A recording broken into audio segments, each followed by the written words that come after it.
तनाव काम की वजह से नहीं होता है, तनाव इसलिए होता है क्योंकि आप अपने ही सिस्टम को संभालना नहीं जानते। आप नहीं जानते कि अपने शरीर, भावना और मन को कैसे संभाल कर रखना है। लोग कहते हैं मेहनत करके कोई भी काम करो। मैं कहता हूं कोई भी काम प्रेम से करो और पूरी लगन से करो। अगर आपकी बुद्धि काम करती तो आप अपने लिए क्या चुनते, आनंद या तनाव? जाहिर सी बात है आनंद। अगर आप तनाव में हैं, इसका मतलब अपने बुद्धि को तनाव के लिए चुन लिया है। यह आप पर निर्भर करता है कि आप क्या चुनते हैं। ये बात युवाओं को याद रखनी चाहिए। जल्दी जीने की कोशिश मत कीजिए। जीने का समय आएगा। अगर आप अच्छी तरह जीना चाहते हैं तो सबसे पहले आप अपने आप को पूरी तरह विकसित कीजिए। आप अपने आप को एक बड़ी हस्ती समझते हैं, लेकिन आप इस धरती पर आप एक बुलबुले की तरह है और एक दिन आप बुलबुले की तरह गायब हो जाएंगे। अगर आपकी जब बुद्धि असीमित है तो सब कुछ आपके पहुंच में होगा।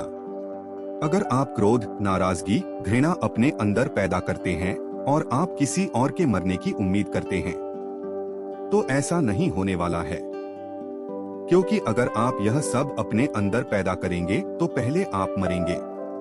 अगर जहर आप पिएंगे तो आप मरेंगे, कोई और नहीं। यही प्रकृति का नियम है। जीवन कोई समस्या नहीं है, यह एक प्रक्रिया है। सवाल यह है कि अपने खुद को इस प्रक्रिया के लिए तैयार किया है या नहीं। कर्म का मतलब किस्मत के भरोसे रहना नहीं है। कर्म का मतलब है अपने किस्मत का मालिक खुद बनना। अगर आपके आसपास की कोई चीज या कोई व्यक्ति आपकी खुशी, आनंद और दुख को तय करता है तो आपके खुश होने की संभावना बहुत कम है। चाहे आप जीवन में सबसे भयंकर परिस्थितियों से गुजर रहे हैं, आप उस परिस्थितियों का उपयोग करके एक बेहतर इंसान बन सकते हैं या अपने जीवन को अस्त व्यस्त कर सकते हैं। मानव बुद्धि अपने चरम पर तब होती है जब वह कुछ नहीं जानती।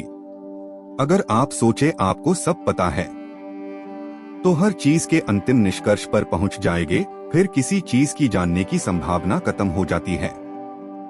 अगर आप एक चींटी को भी देखें तो जिसने भी चींटी की रचना की है उसने उतना ही ध्यान उसको बनाने में दिया जितना ध्यान आदमी को बनाने में दिया है। जीवन में हजारों समस्या है, लेकिन आप खुद अपने लिए कोई समस्या न हो। अगर आप आनंद में हैं, तो आप खुद अपने जीवन के लिए समस्या नहीं होंगे। केवल बाहरी कंफर्ट आपके जीवन को ठीक नहीं कर सकती, आपको भीतरी व्यवस्था को भी ठीक करना होगा ताकि आपको नर्क में भी भेजा जाए तो वहां भी खुशी खुशी रह सके। जीत में विनम्र रहना और हार में भी गरिमा बनाए रखना, यह महान लोगों की पहचान है। एक महान राष्ट्र बनाने के लिए महान लोगों ही जरूरत होती है। कोई इंसान क्या कर सकता है, इसकी कोई सीमा नहीं होती है, क्योंकि इंसान लगातार अपनी क्षमता बढ़ा सकता है। कोई भी नहीं जानता कि भविष्य में क्या होगा, तो आप अपने जीवन को पहले से तय करने की कोशिश न करें। चाहे भविष्य में जो भी हो, आप यहाँ खाली हाथ आए थे और खाली हाथ ही जाएंगे। अगर आप जानते हैं कि अभी इस पल को कैसे संभालना है, तो आप जान जाएंगे कि पूरे जीवन को कैसे संभालना है।